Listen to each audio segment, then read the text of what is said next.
Voici le communiqué transmis à l'AFP par l'épouse de Laetitia Hallyday dans son intégralité. Johnny Hallyday est parti. Jean-Philippe Smet est décédé dans la nuit du 5 décembre 2017. J'écris ces mots sans y croire. Et pourtant, c'est bien cela.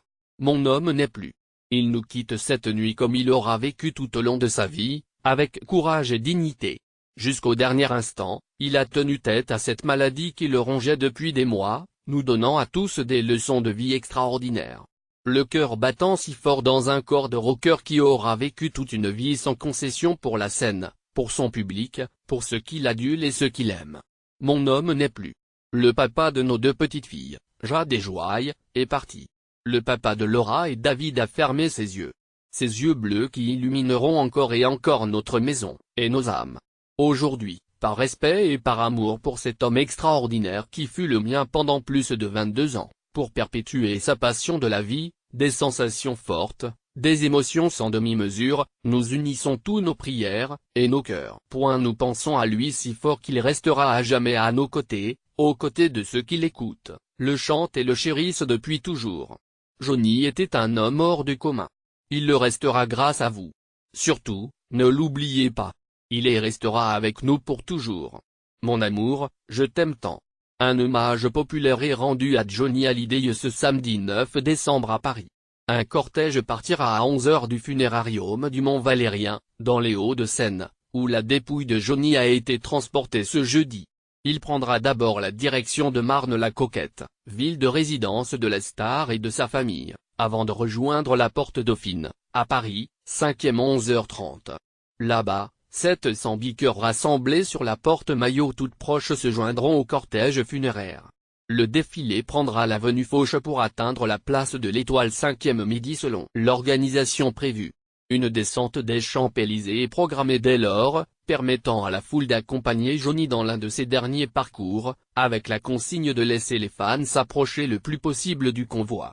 La procession devrait durer environ 45 minutes et avancer au pas jusqu'à la place de la Concorde, puis jusqu'au parvis de l'église de la Madeleine, où les musiciens de Johnny joueront quelques morceaux sur une scène montée à la hâte ce vendredi. Seule la musique sera entendue, sans chant, comme pour marquer l'absence de la star à la voix si puissante. La cérémonie religieuse débutera 5e 13 h en l'église de la Madeleine et est prévue pour durer 1h30. Emmanuel Macron devrait brièvement y prendre la parole. Les obsèques de Johnny Hallyday auront lieu à proprement parler 2 jours après ce grand hommage. L'enterrement de Johnny Hallyday est programmé le lundi 11 décembre 2017. La star sera inhumée dans l'intimité dans un cimetière de Lorry, sur l'île de Saint-Barthélemy. C'est sur cette île des Antilles françaises que la star et ses proches avaient jeté leur dévolu il y a une dizaine d'années, y faisant construire une villa et y passant dès lors le plus de moments possible en famille. Johnny et Laetitia Hallyday étaient devenus des résidents particuliers de l'île, se glissant parfois dans la peau d'ambassadeurs. Johnny aura passé à Saint-Barth son dernier été, il avait promis d'y retourner en mars prochain. Après le passage de l'ouragan Irma, le couple avait proposé de mettre sa maison à la disposition des sinistrés. C'est le 8 mars 2017, dans la soirée, que Johnny Hallyday avait dévoilé son cancer. Acculé par la presse People, et notamment par un article de Closet paru le jour même et le disant au plus mal, Johnny a été contraint de réagir. Sur Facebook, la star avait écrit qu'on lui avait effectivement dépisté il y a quelques mois des cellules cancéreuses pour lesquelles il était actuellement traité. Mais l'idole des jeunes assurait immédiatement que ses jours n'étaient pas en danger et qu'il était suivi par d'excellents professeurs bénéficiant de sa totale confiance.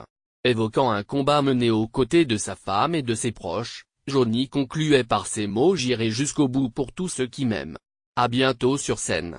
Dès le lendemain de l'annonce du cancer de Johnny Hallyday, s'était engagé un feuilleton de plusieurs mois de nouvelles, venues de Johnny lui-même ou de ses proches, mais aussi de rumeurs soufflant le chaud et le froid.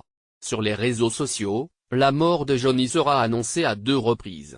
Après la tournée des Vieilles Canailles, lors de laquelle Johnny Hallyday s'est affiché affaibli mais combatif, c'est un déferlement d'articles de la presse People qui a jalonné la rentrée du chanteur. Retour sur ce feuilleton qui a jalonné les derniers mois de la star.